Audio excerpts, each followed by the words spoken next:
let's talk about Dot Hack instead of Banjo-Kazooie. Hell yeah, please. But I do have to say thank you, Maddie, for my Banjo-Kazooie because it's great. Hell yeah. Also, the other thing, if you notice, doesn't say 2020 on it. It doesn't. I'm glad. I was afraid it was going to because I wouldn't have bought it. Pack in receipt. The pack in receipt said "Gamer for President 2020" pin, and I was like, I would have been like cute, and I still would have like it would not have bothered my appreciation of the gift whatsoever. But now I can just wear it every 4 years. Exactly. Yeah, it's eternal. Yeah. And now it's great. Yeah.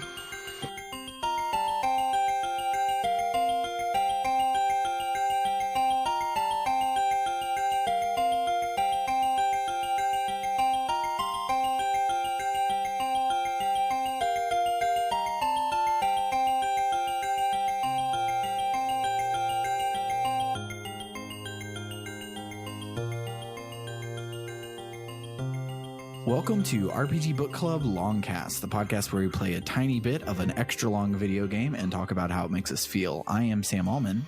I am Maddie Grace Webben. I'm David Bernard Houck. There he goes. And we are back at it again. You guys don't know this. With the pointy black metal boots. Well, I actually couldn't remember what the actual joke was. It's like something about shoes. Back at it again. Back at it at the Krispy Kreme? No, we're back at it again with the red Tims. That's what it is, with the red Tims. Oh, man. Anyway, sorry, go on. Or is it the white Keds? I don't fucking know. I think it's red Tims. I don't even know what shoes are anymore. I never leave the house. It's true. It's wild. I don't leave the house because it is a winter wonderland outside, and it's cool and weird. I'm not in Austin. Oh, right. I'm in... Yeah, it's a winter wonderland in Austin, and that's weird. It's already over. It's already 80 degrees again. Texas is broken. But here in Wisconsin, we are in the middle of basically a week's long worth of snow right now, which is just cool. Love that shit. Yeah, Texas. I miss snow. What we got in Austin was great because it was sort of like it wasn't much, but it was like real snow. It wasn't just like a gross brown slush. It was like some real ass snow. Yeah. But it was gone within 2 days, so we didn't have to like deal with it. Yep, it's best kind of snow. Yeah, I don't think I've seen snow since. I believe that it snowed in December of 2017 because I left at the end of December. So I think the last time I saw snow was 3 years ago. I think it did because Scarlett was about 1, so we were just doing the podcast, and I remember being at that house where she turned 1 and watching it snow outside. Well, there you go. Yeah, I remember it snowing in Austin, and I'm thinking it was that year, not the previous year, just because I'm thinking about like what I was doing at the time, right? Yeah. Yeah. Anyway, so it's been 3 whole years since I've literally seen snow, so slightly jealous. Yeah, you should also be jealous because Summer just brought me a cake. She just made me a goddamn mug cake to eat during the podcast. So, yeah, that's great. Me and Maddie talked about our weeks on our main episode. Bernard, would you like to say anything before we get started with the episode proper? No! Maddie Grace knows about my week, and she knows I don't want to talk about Bernard's week is horseshit. Cool. Some sort of good stuff happening. A lot of crazy stuff happening.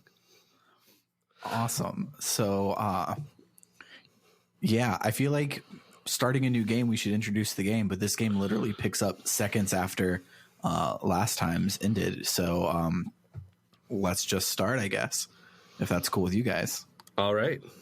Cool. So let's listen to the Breg Epina, not the Brigipona, as I thought it was going to be pronounced. I will never guess this Nordic pronunciations right in this game. But Breg Epina music, and then we'll talk about the plot.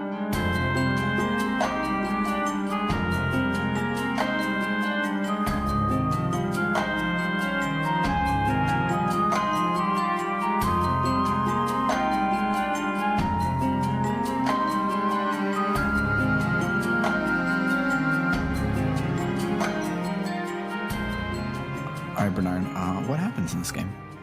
What happens is a white void littered with books. A figure in a rocking chair. The figure sits on a platform floating above I was trying to be all dramatic, but I flubbed it. Floating above a triad sign. Flubbing above a blyage blind. Another figure stands on the ground. He looks up and says, Aina. It's Ovan. They now stand in Hulgrand's cathedral together.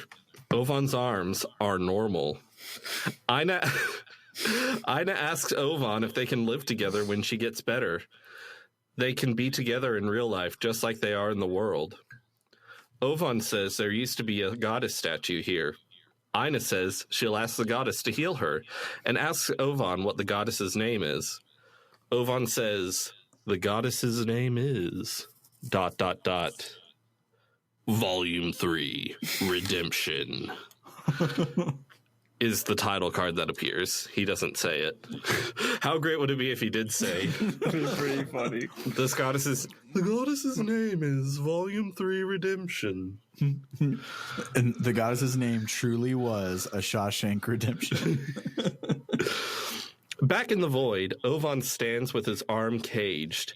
He says, Aura, ... the key of twilight, ... the ultimate AI, ... Morgana Factor, ... and Harold Hurick, ...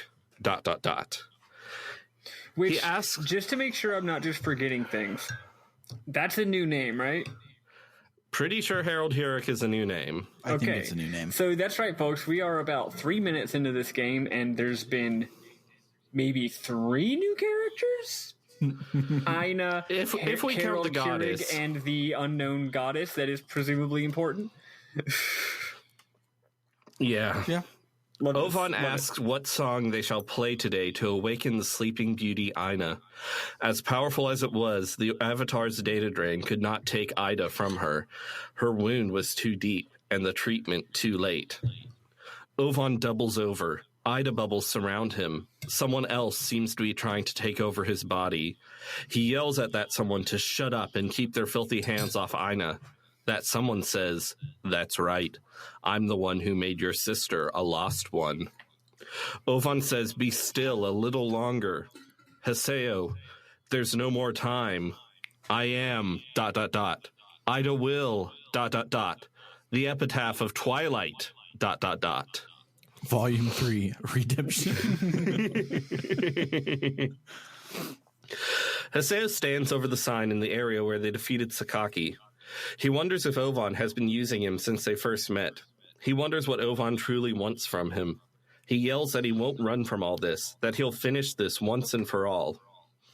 In the Serpent of Lore, Yatta wonders why Ovan would refuse help from him and CC Corp if Ida was inside him. Why would he place the world in such danger?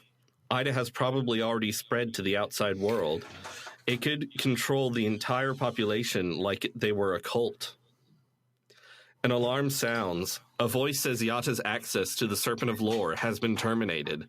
4 of those pointy cloak dudes appear around Yatta. Hell yes, hell yes, hell yes. Yatta's getting owned.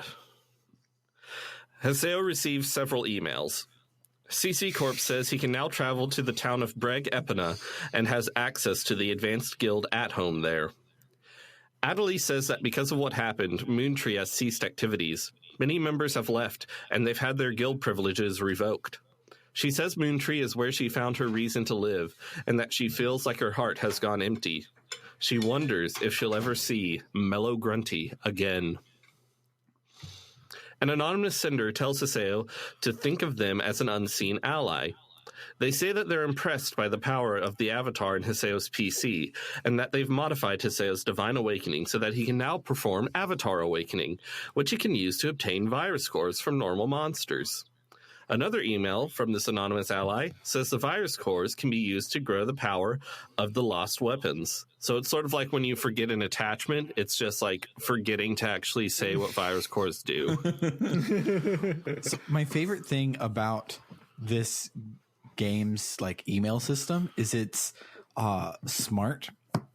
and like it's aware of itself and its limitations. So the emails are in reverse sort, like they are in an actual email thing, but they know that you're in a game and you're not going to read from the bottom up. So many times, like this guy did it, where you look at that one of them, he's like, "Hey, did you read my other email? To know what I'm talking about? Because blah blah blah blah blah." Because wait, yeah, y'all haven't been reading them bottom up all the time. I always read them bottom up. Come on, Sam. I don't. You know, I did notice something a little bit later in the game. Something happens that I won't go into because Bernard will get into it. But it did make me realize one thing that's unrealistic about this is that this game vastly overestimates the reliability with which people read their fucking email. Oh, yeah. I'm like, come on, like if this game is more realistic, you'd send someone an email and a week later they'd be like, sorry, just seeing this. Or they would just never respond. Mm-hmm. Like Haseo does. You get to respond to like 2 emails. That's true. Haseo never responds to the emails, although they never seem very actionable. But yeah. Yeah. After we check our email, Haseo heads to the at-home in Breg Epina on the Sigma server. Death Grunty says Haseo is late, even though an appointment was not set. He says Moontree's Grunty, Mellow Grunty, has gone missing and Haseo needs to search for him. Haseo's like, it's just an NPC, who gives a fuck? But Adelie fucking ovons in out of nowhere and says, let's go find Mellow Grunty. Haseo agrees to it, naturally. Death Grunty says Mellow Grunty left a message saying that he's at Sigma Universal Ocean's Glide, but do not come looking for him. Syllabus is like, I want to come too, so you'll have a party of 3. Cool. The party goes and finds Mellow Grunty. It's all very silly. Haseo gets some emails. His unseen ally tells him how to upgrade lost weapons. Pi says there's an emergency and to meet up at Raven's at-home. The Epitaph users gather, and Pi explains that Yatta has gone missing and isn't responding to emails. The group hears the Serpent of Lore start up, so they head back there, but the one using it is Sakaki. God damn it. Sakaki looks all freaky and has Ida shit coming off him. He's like, I surpassed the system. He summons Yatta's character, collapsed on the ground. He says the most amazing line in JRPG history. Quote, away from keyboard, as they say. He's left the keyboard for all eternity. It was a very good line. So good. Sakaki, Sakaki, you know how there's like you love someone or you hate someone or like you love to hate him? Sakaki's not love to hate him. He just sucks. I don't like anything about him. He's fucking stupid.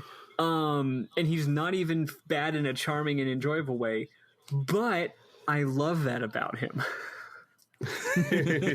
So I love to not love to hate him. Yes. It's remarkable how he just sucks. Yes. I was just going to say, like, from the beginning, he's always sucked. And here it is. I don't hate him because hate implies that he, like, has a force behind him to hate. He's not love to hate. He's love to be annoyed and disappointed by. Yes. Like children. Yes. Yes. Sakaki says Yatta left the game as soon as he lost his GU admin privileges.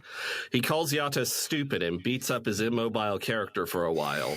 Yep. Sakaki says if Haseo defies him, he won't be able to save Shino. Actions against him will be seen as actions against CC Corp. Sakaki has signed a contract with them and succeeded Yatta as GU's administrator.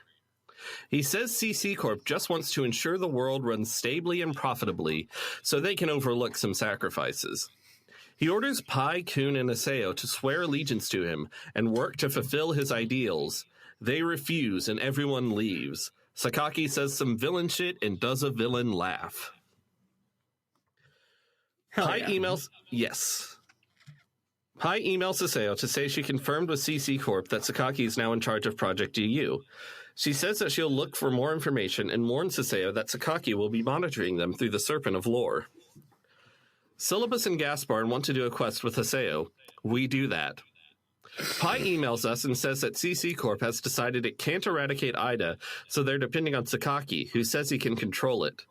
The world is now Sakaki's, to do with as he wishes.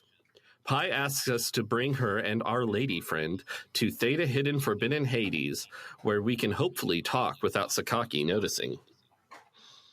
The three meet. Pi installs a program on their PCs and says she's going to do area hacking. The UI says area hacking is an illegal means of transportation which allows you to enter areas normally inaccessible.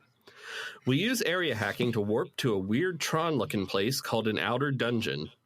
But hacking, that's illegal. I know. We're the bad guys now. You're very illegal in this game. This game's just the level of illegality is just through the roof. But as we soon will find out, murder is legal. Exactly. Crimes are actually legal now, so it's not crimes. In fact, cops are illegal now.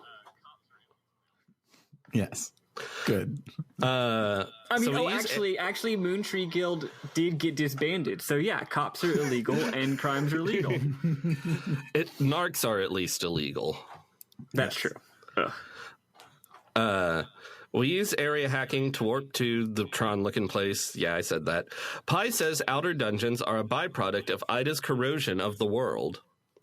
So the three meet up with the other Epitaph users. Pi says Yata said that someone was pulling Sakaki's strings.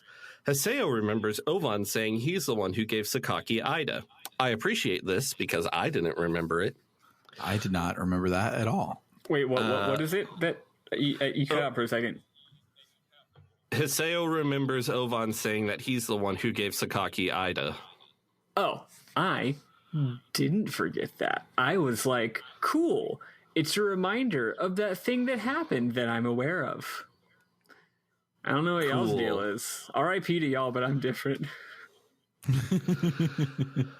Pi says she's going to search for Yata in the real world. Everyone states their intentions, which is pretty much what they always were. Haseo says he's not going to run away from the world. He's going to see this through to the end. Everyone disperses. Haseo logs out and checks his email.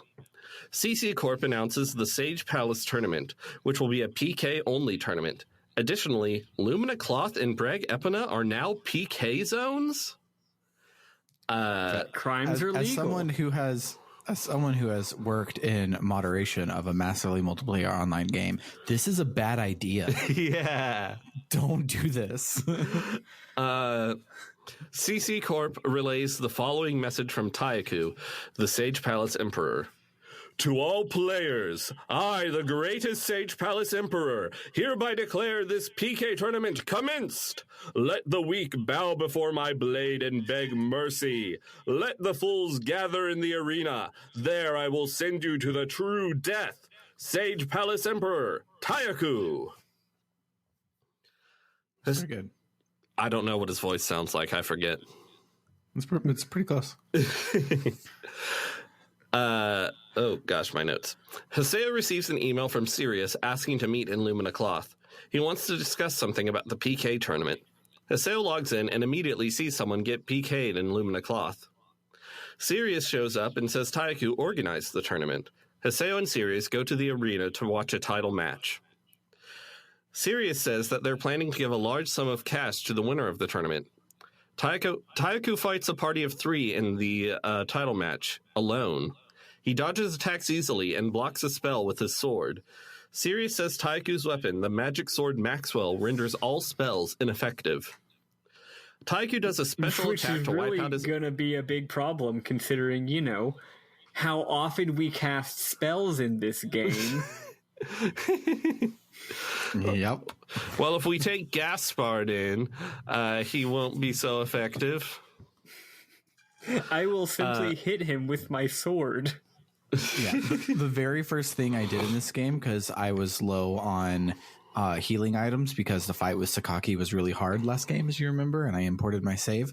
I talked to some random NPCs in town, sold them every single spell that I own, and to rack up a whole bunch of high-level healing items. So I have 0 spells, so it does not bother me at all. Mm-hmm.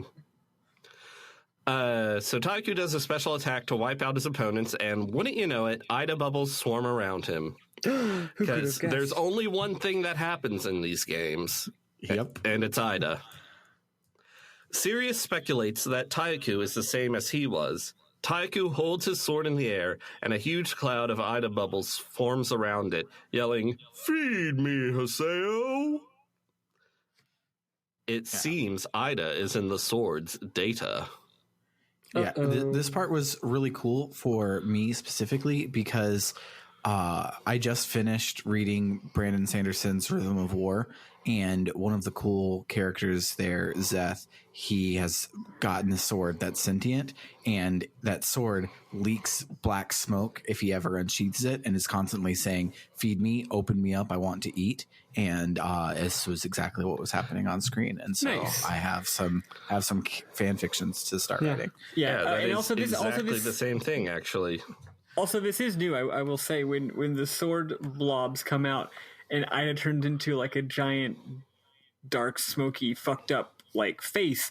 That's the first time that's ever happened. We've never had Ida be a embodied creature before. It's always just been weird blobs. So it's like a very distinct escalation from the previous games, right? Which everything in this game is a pretty severe escalation from, I don't know, 12 hours ago in narrative time.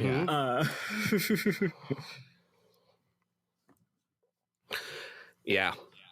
After the title match, Haseo and Sirius talk about how Haseo has changed. Haseo vows to save Alkaid and Taiku, then logs out and checks his email. Sakaki has emailed him. Sakaki says, "How are you doing, Terror of Death? I suppose you must be getting bored now that GU is no longer active. Let me give you an invitation then. I've got a special seating group ready for you at the Sage Palace tournament. Doesn't that sound like a good way to pass the time? Shall we make a bet, Terror of Death? If you are defeated in this tournament, pledge your allegiance to me. If you win, well, there's not the slightest possibility of that, so I suppose we needn't even think of anything. If you don't wish to participate in the tournament, there's no need. However, if you don't, I'll scatter Ida particles throughout the world. I wonder just how many people would become lost ones." My favorite thing about that voice extremely is, good. and like, you know, it like you'll hear casting and you'll be like, oh, that person doesn't look anything like the character, but they speak to the soul of that character, so it's really good casting. That was your voice right now for Sakaki, because Sakaki's voice is real deep guy that's in every anime voice. If you gave him some punk ass Gary Oak voice, and which is much more fitting because he is a stupid little bitch. Oh, it's so good. We also get an email from Syllabus saying it's time for a regular Canard Guild meeting, like we always have. And Adelie's going to be there because she's totally a member of Canard. Is she actually? I don't remember, but I'm pretty sure she's not. I think she actually I think she is. I think she joined. I think she joined way back in Volume 1, like right at the beginning. Wait, that means she was dual carding. Come on. Yeah, she said that you could... Like you can dual card in this game. That guilds are like not just a single thing like they are in MMOs and even though she repeatedly stated that Moontree was her life and she owed it her undying affection. And look where that got her. See, folks, that's why if you're in an organization, you need to pass a resolution banning anyone from being a member who is also a member of another democratically centralist organization. Also Catholics. They're subject to the Pope.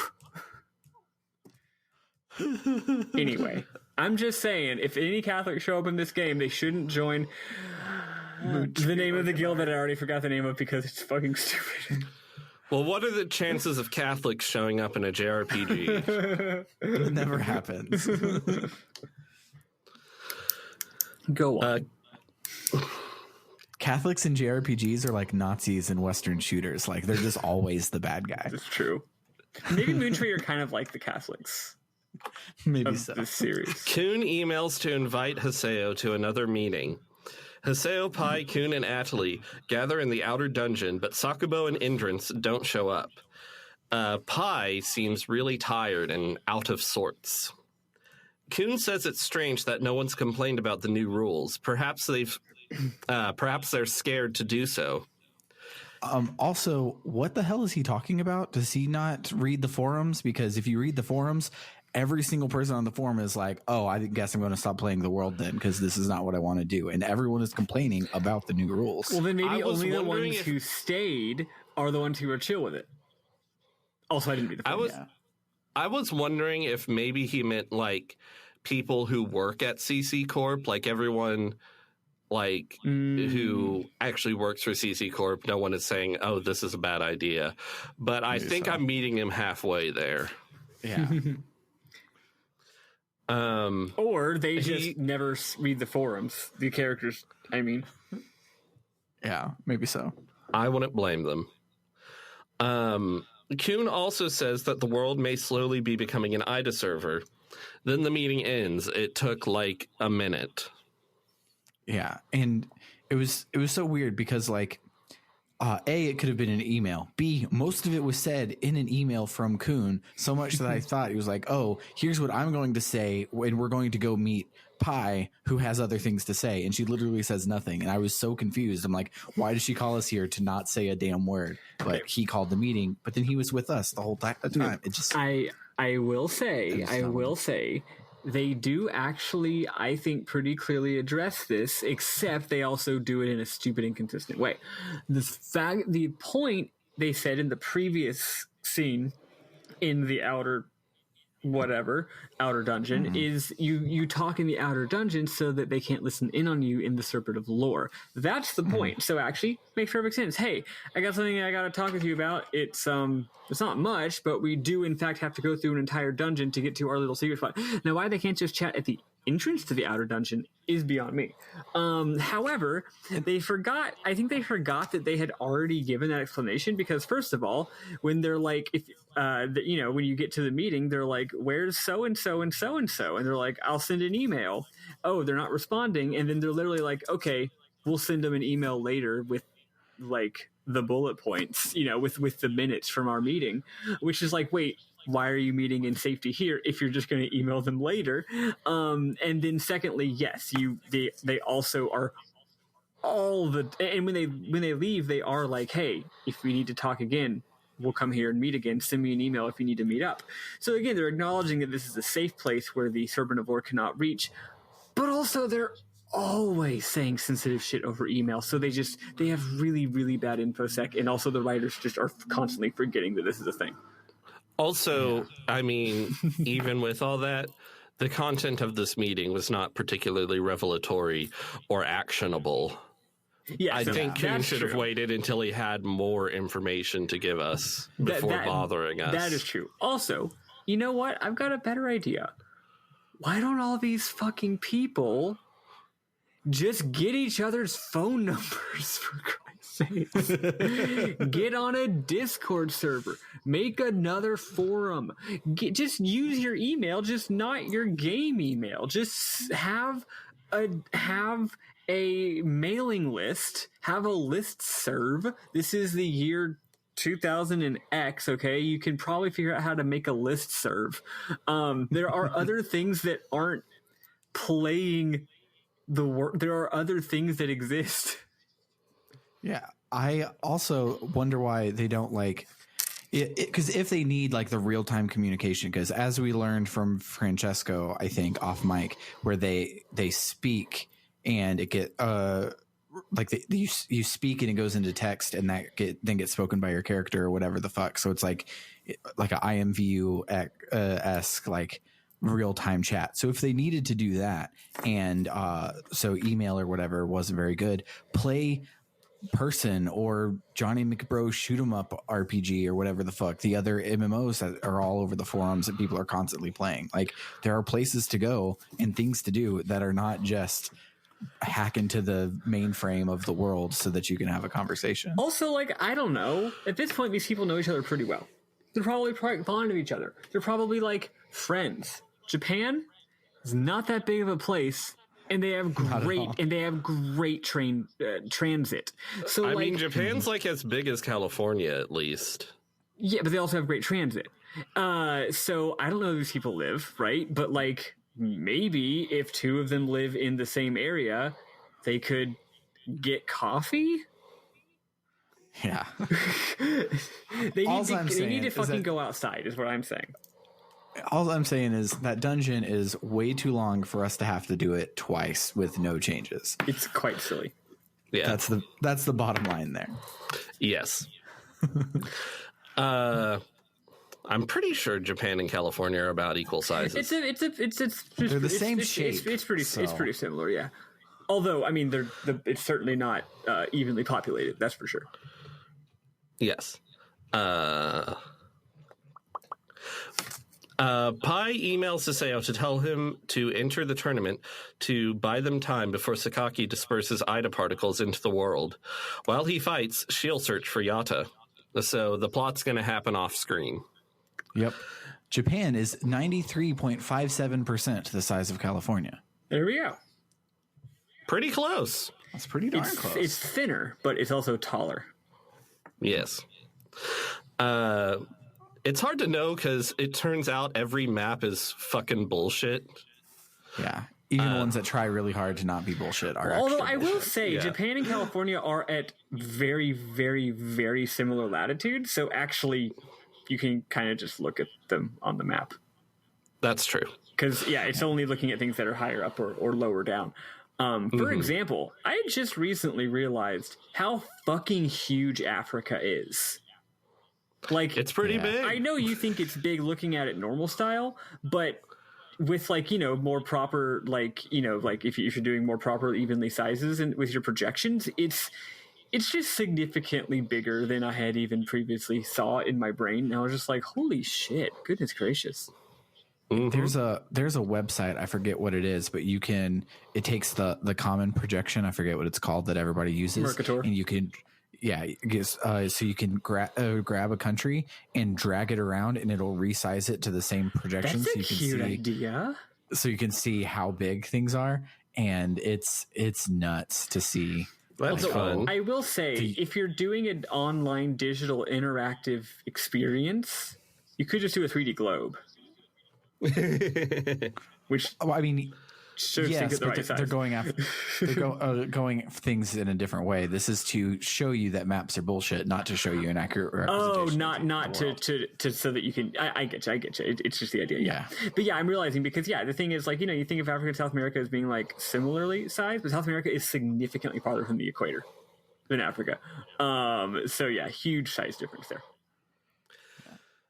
It is called thetruesizeof.com, and cool. The entire United States only goes from the western coast over to Libya. There is still whole Egypt and Sudan and Ethiopia and Saudi Arabia.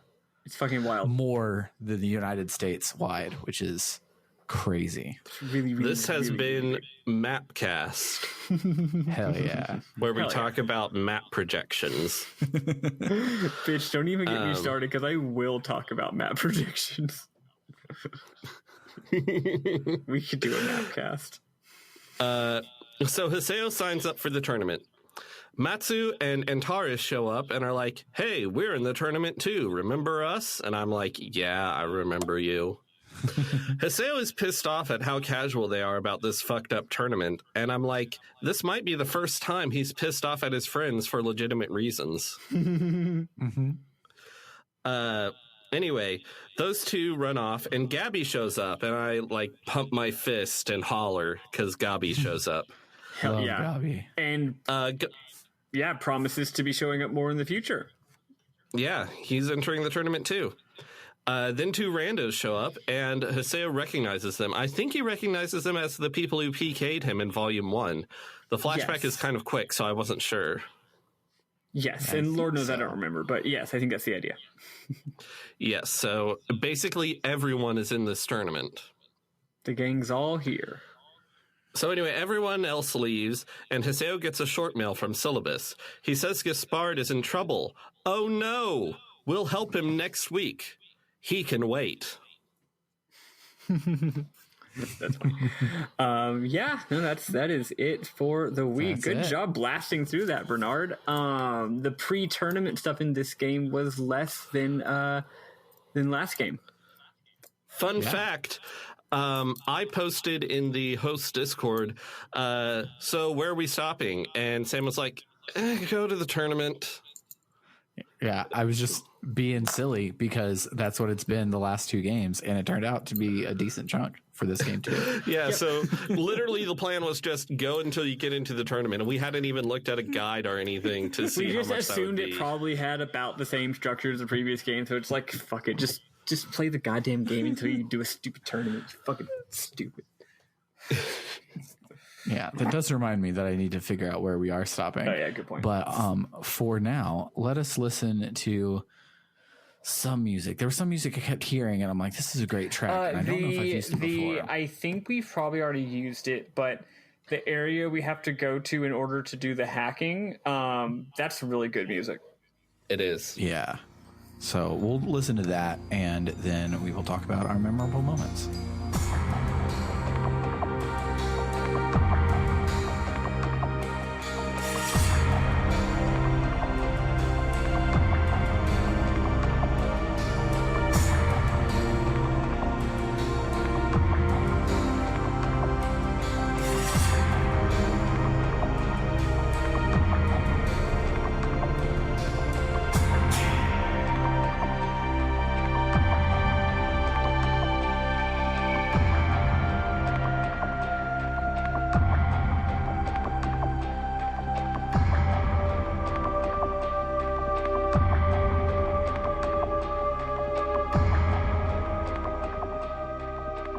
Start with some of mine. All right. A couple of mine. So first of all, when you're in your at home in an early conversation, I forget, it might be the first scene in the at home in the game.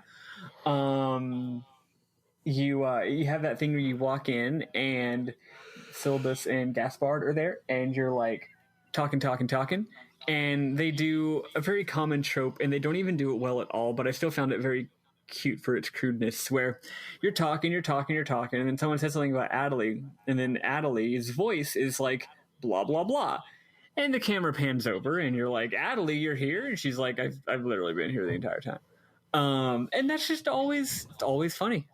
It's always a good trope. Secondly, during that extremely stupid filler quest where we have to find the goddamn, what are they called? Heckhounds. Grunty. Heatwave. Oh, wait, no. We gotta find the goddamn Grunty. When we finally, basically, we're chasing him, and while we're chasing him, we get lots and lots of messages, and all the messages are just like, I'm so alone, nobody care me, please, definitely, just fishing for help, right? You finally find him, and he's being extremely emo, and in addition to other things he says, he's like, blah, blah, blah, I'm gonna cry a whole bunch, and eventually I'll drown in a river of my tears without anybody caring or even noticing. He's just a very dramatic little fucking bitch. Let's see. In addition, I don't know why I screenshotted that. It's not really that good. Away from the keyboard is real good. I don't know where I was going with this. Anyway, finally, when you're talking with your friends and they're all like, after you find out that there's PKing happening and shit like that, and they're bitching about it, they're talking about how it's not fun at all, right? Because as we know, Syllabus and Gaspard, especially Gaspard, have a really big thing about we try to have fun with our friends and good happy feelings and blah blah blah. We don't like when people are mean to us. They're pussies, right? So basically, Gaspard is saying, like, who's the genius to introduce this system? And who's it supposed to be fun for? And of course, my first thought is, I don't know, all the PKers seem to be having a good time. And I know, Sam, it's a terrible idea, but basically, they start crying, and they're literally like, we're not going to get to have fun anymore. We don't want to play this game anymore. It's not fun. And then Haseo does that whole anime thing where he has this little internal monologue where he's like, I've got to do this. I care so much about my friends. I've got to stop the bad guy whose name I already forgot. And to me, it's just like, I don't know. There's an evil virus that's going to control the entire world and turn everyone into a cult. And here Haseo is, and he's like, the biggest problem is that my friends can't have fun playing this online video game. Yeah. Which, on one hand, is very sweet. It shows his growth from the previous. Oh, yeah, he's just completely stopped being a shitty jerk at this point. I mean, he's still blunt in the way that he talks, but, like, he's 100% cross-line into, like, I fight for my friends, which is cute. Mm-hmm. Can't Syllabus and Gaspard go hang out in Doldana? It said only Lumina Cloth and Breg Epina are PK zones. Yeah, I don't fucking know. But I mean, maybe, I get Breg Epina Gaspard's is their guild home, though. Yeah, and Gaspard's whole thing is running his little guild shop, and maybe you only can run guild shop in the marketplace outside of your at-home or something. I guess. Also, another one, after you finish talking with, who's the guy who's like your mentor guy? Antares.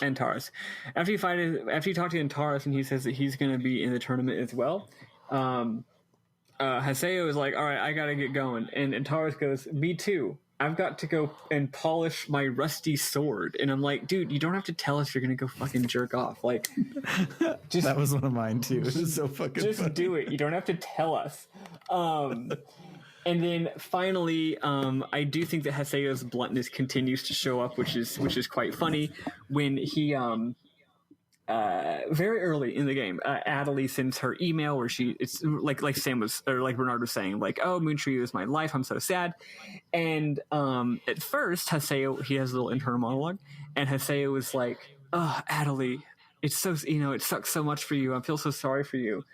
But then he goes, don't get lost in your own difficulties. Your problems are also or rather, all of our problems. Which, like, I get what he's saying, but it sounds like he's like, this sucks for you, but also, what about me? And there's another part that I didn't screenshot where he said something a little more explicitly that way, where he's like, no, the problem with your problem is that it affects us instead of like, we're here for you. Right? It's cute. But he's honest. Like, he's not gonna lie and be like, this isn't fucking annoying to me, because it is fucking annoying to him. But also, he does care. Anyway. Yeah. Haseo is sweet, and honestly, Yuri Lowenthal's given a fucking great performance. Yuri Lowenthal's great. Yep, that's it for me. I have a couple, but I also have a sneeze. Nice. And it's gone. So, as you remember from my talk about the lore of this game last time, there's a rumor gatherer character on the forums named Nuada. And last game, there's the whole game you could like run into him. He would just be somebody being like, oh, this is so interesting, I have to write it down. You'd see like the thought bubble above his head and you could run into him in game. Well, this game, he has some forum related quests where somebody will say something. It's like, hey, come and meet me at such and such place, and if you go there, those two characters are talking, and then you can talk to Nuada, and that in itself would be really cool.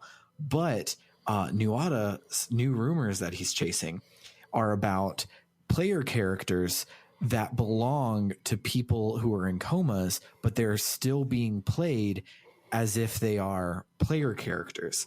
And he says that those people are AIs, or people who are sucked into the world, and they live like any other PC in a place called Paradise. PCs from Paradise don't usually step outside of Paradise, but when they get bored, they'll come to the underworld for entertainment, to observe people like you who have a real life, and to hope that they too can have a life like yours. They are envious of people like you. They can't help but want the things that you have. So that's why they're watching your every move, acting like a normal PC. But there's no need to worry. It's only a rumor. Oh. And that's really fucking interesting. And like, I'm probably going to, instead of us doing a final lore thing, I probably am now going to read the forums and keep you updated on this AI bullshit that's apparently happening in the background. Just a lot there. That's a lot.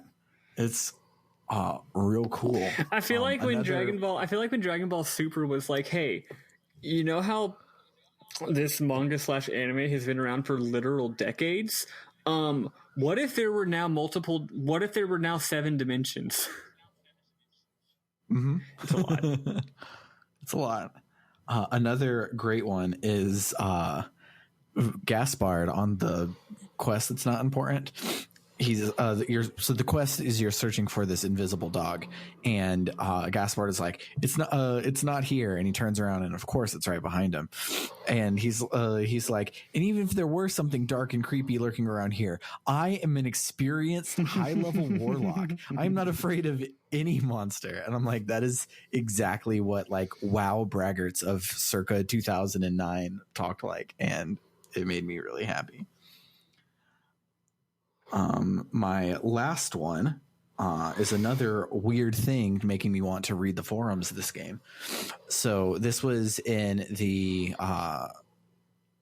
thread about the Sage Palace opening back up, and a character named Fukujin Suke says, looks like another stupid CC Corp update. Wasn't the tournament started to restrict PKing? Good job ruining that completely. Seriously, what is CC Corp thinking? Their minds must be that of 10-year-olds. This is why Ihara's what are you keyboard smashing. And that's the post. Did they actually type out, wait, what are you doing? Yes, this is why Ihara's ... what are you keyboard smashing. I guess they were using speech. They were to using text. text to speech. Otherwise, that would be stupid and make no sense. Yeah. Apparently, speech to text and then text to speech on the other side of it is the main way of communication in this world. And it solves a lot of the weird questions we had when we're like, why are you saying this in your outside voice? And it's still dumb, but at least has an excuse now. This game really it's is not so as silly as Gaspard being like, I felt something when the thing zooms behind him. I'm like, no, you didn't. You can't feel things. Unless they're devices. But yeah, it's probably not. That's not a Sega Dreamcast, so. But those are all the ones that I had from this week. What did you have, Bernard? I didn't have much that I didn't incorporate into my notes because everything I find funny, I tend to put into my notes. Yeah. But I don't talk to other players much in this game, but I did randomly talk to one, and it turns out, I talked to him, and he was just like, I'm busy stalking Master Gabi. And he just kept going on about how great Gabi is and how hot and wonderful and amazing Gabi is. And I was That's great. I get you. Yeah, in the first game, right a lot of the you. NPC dialogue. Here's my short mail. We can be friends. Yeah, in the first game, a lot of the NPC dialogue was actually rather interesting, and I enjoyed it. But there's a shit ton of NPCs, and they're always running through the levels. They don't like sit in one fucking place, so you can't keep track of like who you have and haven't talked to. So by the end of the first game, I stopped doing that. There was also, in one of Pai's emails, at the end she says, all the emails I'm going to send you are going to be encrypted so that Sakaki can't track it. I doubt you know how to do anything like that, though, so just be careful what you say over email. I found that funny. That was very funny, yes. That's all I have. It's good when people don't assume, you know? It's good when people are like real about their assessment of your ability to handle things. Yeah. The only other thing I wanted to mention was the online Jack episode. Did you guys watch it yet? Oh, I forgot to check for one. Yeah, I didn't do anything outside the game. Okay, so we'll watch it for next time because I'll do it next time. I'll definitely be keeping up with the forums as they go because they're weird and cool this time. So we'll talk about online jacks as they come out. There's usually only 4 per game, and we have like 6 episodes, so we probably have time to catch up. Hell yeah! But speaking of number of episodes, we will be stopping after the title match again because that's been episodes 1 and 2 of every season so far. Sounds great. We'll be stopping after the title match that judging by this little guide right here is a way better title match than all of the other ones that we've had so far. So we are going to finish up the title match. We will win 600 WP, Arath Dakini, and genome data IDA 041, and we will be called over to Ravens at home. We will save before we reach Ravens at home, but it's after the title match. There are some more things that happen after the title match that we are also doing. It will be at the end when you get the goods.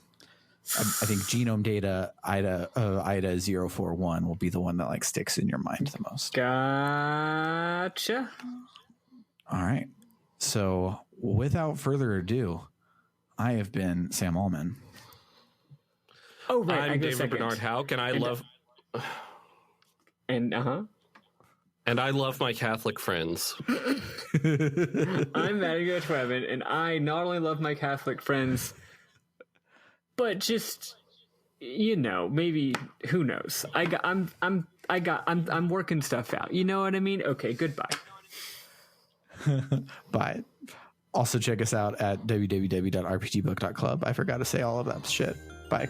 Bye. Act now before I become a dirty papist.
Is Biden a gamer? Absolutely not. No, he's a gamer. He loves to go and play. He loves to go and play down at the penny arcade on the pier. He loves to play pinball and throw in rings and crackerjack, ball toss.